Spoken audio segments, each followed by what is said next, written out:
Hello मित्रांनो, आपण अशा प्रकारे एक पहिली प्रॅक्टिस संपलेली आहे. आपली पहिल्या चॅप्टरमधला पहिली एक्सरसाइज संपली आहे. सेकंड आहे ती ग्राफिकल मेथड आहे. त्यामध्ये आपण काय करणार, ते ग्राफची जी काय मेथड आहे ती आपण सर्वात एंडिंगला घेणार आहे. कारण आत्ता जर घेतली ते मुलांना एवढं काही लक्षात राहत नाही आहे. त्याच्यामुळं आपण काय करणार, तर नंतर एंडिंगला आपण ती ग्राफची घेणार आहोत. तर आपल्याला काय करायचं आहे, पहिल्या चॅप्टरमधली तिसरी आज एक्सरसाइज घ्यायची आहे. तिसरी एक्सरसाइज कोणती आहे? डिटर्मिनंट. तर आज डिटर्मिनंट चालू करायची आहे. जर माझ्या चॅनलला जर कुणी लाईक सबस्क्राईब केलं नसेल तर माझ्या चॅनलला सबस्क्राईब करा, लाईक करा व्हिडिओला आणि तुमच्या फ्रेंड सर्कलला पण शेअर करा. तर अशा प्रकारे आपण आज स्टार्ट करत आहोत डिटर्मिनंट चॅप्टर. डिटर्मिनंट जे आहे तर त्याच्यामध्ये काय केलेलं असतं, कॉलम आणि रोज यांचं थोडं मल्टिप्लिकेशन केलेलं असते. त्याच्यामध्ये त्यांनी काय केलेलं, एक व्हॅल्यू काढायची असते. तर तुम्हाला एक फॉर एक्झाम्पल म्हणून सांगतो.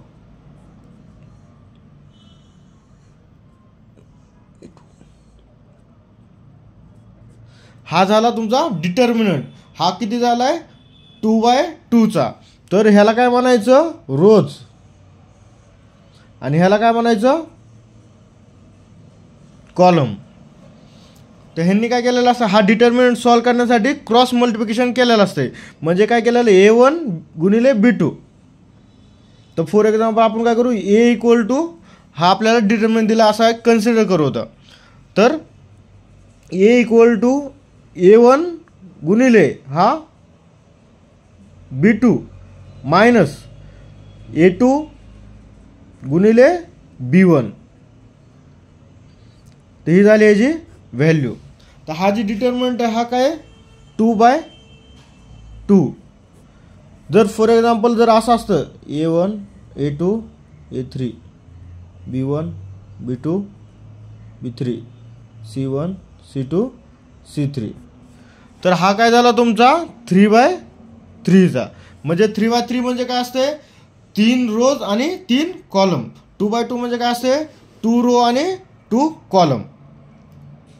तर अशा प्रकारे आपण काय करू, एक पहिलं एक्झाम्पल घेऊन तुम्हाला ते समजून सांगतो.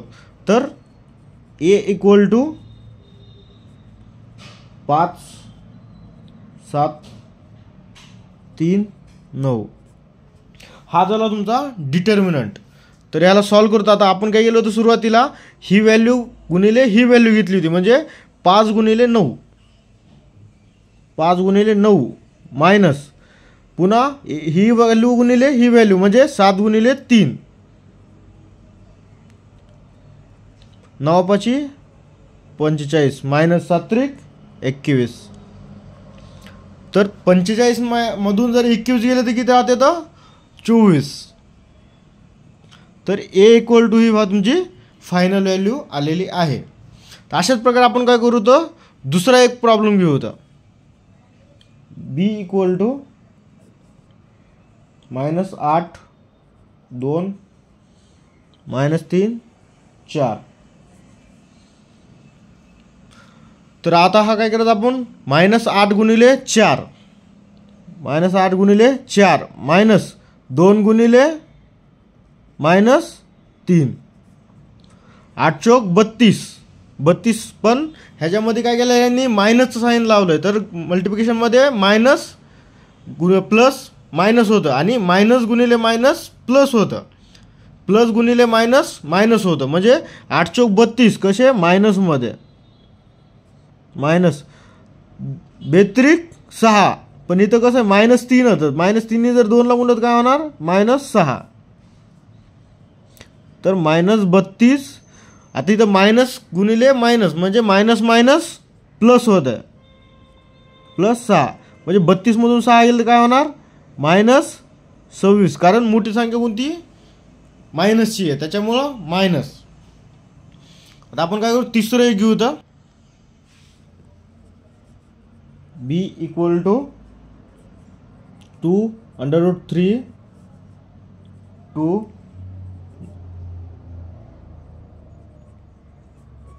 हा झाला तुमचा तिसरा. तर आपण काय करायचं, तिन्ही प्रकारे व्हरायटीमध्ये आपण 3 गणित घेत आहोत.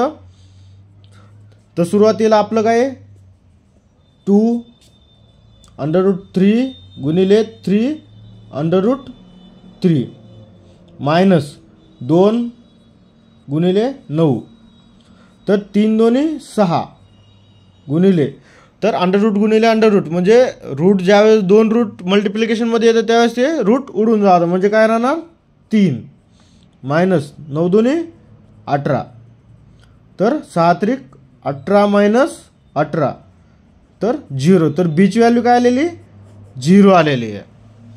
हे झाले तुमचे सिंपल. तर तुम्हाला ज्यावेळेस डिटर्मिनंट सोडायचा त्यावेळेस तुम्हाला गुणाकार वजाबाकी बेरीज येणं हे खूप गरजेचं आहे. तर त्यासाठी थोड्या गोष्टी मी सांगतो तुम्हाला. ज्यावेळेस रूट गुणिले रूट असते तर त्यावेळेस काय होतं, रूट रूट हे निघून जातं आणि व्हॅल्यू ज्या अंडर रूट जी व्हॅल्यू आहे तर तीच व्हॅल्यू राहते. प्लस गुणिले प्लस काय येणार प्लस, प्लस गुणिले मायनस म्हणजे काय येणार मायनस, मायनस गुणिले प्लस जरी असलं तर काय येणार मायनस, पण ज्यावेळेस मायनस गुणिले मायनस येणार त्यावेळेस काय येणार प्लस. हे तुम्हाला येणं खूप गरजेचं आहे, कारण ह्याच्यावरून तुमच्या व्हॅल्यू किंवा तुमचं जे आन्सर असते ते फायनल असते. त्याच्यामुळे तुम्हाला प्लस मायनसचे जे आहे ते खूप गरजेचं आहे तुम्हाला ह्या गोष्टी येणं. आता दुसरं एक तुम्हाला डिटर्मिनंट अजून एक घेऊन दाखवतो मी.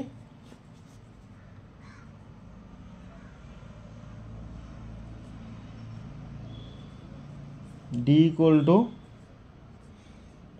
3 4 2 5. तर ह्या प्रकारे आपण काय केलं होतं, ही व्हॅल्यू गुणिले ही व्हॅल्यू म्हणजे 5 त्रिक आणि मायनस 4 गुणिले 2 म्हणजे 5 त्रिक 15 मायनस 4 दोन्ही 8, तर 15तून 8 गेले खाली राहिले 7. ही झाली तुमची डीची व्हॅल्यू.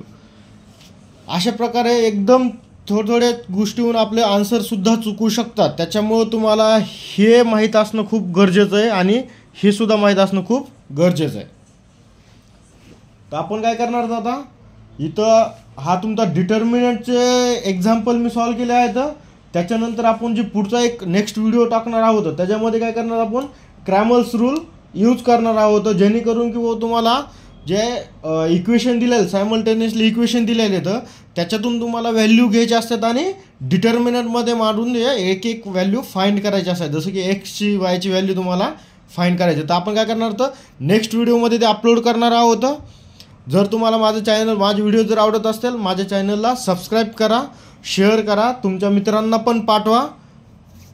जर तुम्हाला काही प्रॉब्लेम येत असेल तर मला नक्कीच माझ्या नंबरवर कॉल करा. माझा नंबर आहे 88 57 92 85 04.